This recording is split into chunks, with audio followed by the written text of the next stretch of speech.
6 గ్యారెంటీల గురించి మేము ప్రశ్నించాం. మహాలక్ష్మి గురించి అడిగితే సమాధానం లేదు.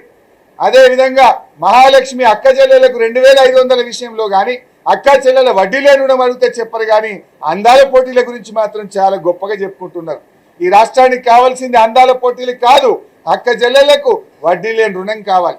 అక్క చెల్లెలకు మీ 6 గ్యారెంటీల్లో మొదటి హామీ మహాలక్ష్మి కింద 2500 ఎప్పుడు ఇస్తారో చెప్పండి, వృద్ధులకు 4000 ఎప్పుడు ఇస్తారో చెప్పండి అంటే ప్రభుత్వం సమాధానం చెప్పకుండా సభ వాయిదా వేసుకొని పారిపోవడం సిగ్గుచేటు.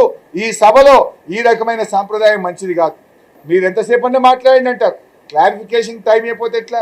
అన్ని అబద్ధాలు చెప్పి అవాస్తవాలు చెప్పి సభను తప్పుదోవ పట్టించి మధ్యలో అడిగితే లాస్ట్కి ఇస్తామంటారు. లాస్ట్కి ఏమో సభకు అవకాశం ఇవ్వకుండా వాయిదా వేసుకొని ఈ ప్రభుత్వం పారిపోయింది.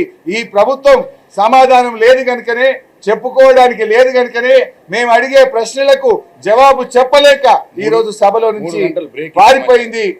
దానికి 3 గంటల బ్రేక్, ఇలా దానికి 2-3 గంటలు కూర్చోబెట్టి ప్రిపేర్ అయ్యి వచ్చి ఏం చెప్పిండ్రు? అప్పులు, అన్ని అబద్ధాల వంటకం.